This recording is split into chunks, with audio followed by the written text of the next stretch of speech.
नमस्कार छात्रों।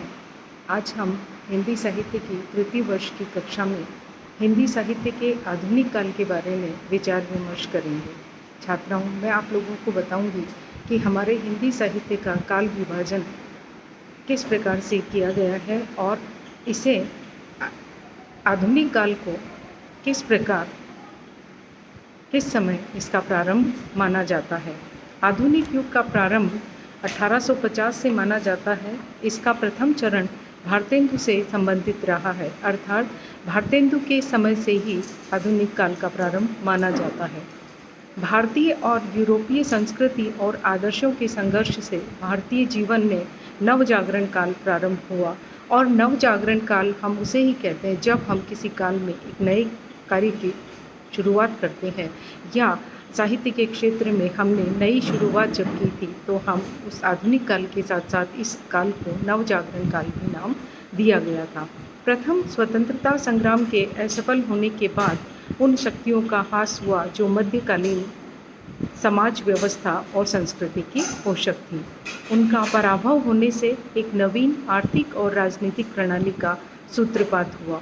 सामंती व्यवस्था अपने पूर्व रूप में लुप्त होने लगी और इस परिवर्तन के लक्षण बहुत पहले से हमें दिखाई देने लगे थे। अर्थात हम कह सकते हैं कि इस पृष्ठभूमि का संक्षिप्त परिचय देते हुए बाबू गुलाब राय ने लिखा है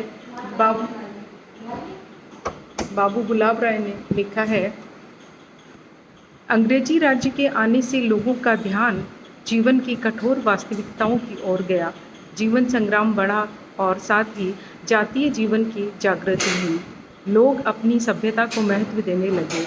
हिंदू लोगों ने विदेशी धर्मों का मुकाबला करने के लिए अपने धर्म को बुद्धिवाद के आलोक में परिष्कृत करना आरंभ किया। अर्थात हम अपनी वस्तु या अपने समाज या अपने धर्म की विभिन्न चीज़ों को तभी श्रेष्ठ समझते हैं जब हमारे सामने उसकी तुलना करने का अवसर आता है। जब अंग्रेज़ों का आगमन हुआ और उन्होंने अपनी धर्म और अपनी संस्कृति को हमारे ऊपर थोपने का प्रयास किया तो हमारा बुद्धिवाद जागा, अर्थात हमारा बुद्धिशाली बुद्धिजीवी वर्ग था वो जागृत हुआ और उसने बुद्धिवाद के आलोक को परिष्कृत करना प्रारंभ किया था। ऐसे बुद्धिवाद और प्रतिद्वंदिता के समय में जनता के भाव के प्रकाशन के लिए उपयुक्त माध्यम नहीं हो सकता था। अतः अंग्रेजी राज्य के साथ साथ गद्य का युग भी आया। अतः पद्य में ब्रज भाषा का जो साम्राज्य था वह नवीन युग के आ जाने पर जो कोमलकांत पदावली जो थी वो धीरे धीरे संघर्षमय जीवन की कठोर भूमि के लिए अनुकूल सिद्ध नहीं हो पाई और ब्रज भाषा गद्य के लिए उपयुक्त न ठहरी। अरबी फारसी के व्यवहार योग्य भाषा न थी।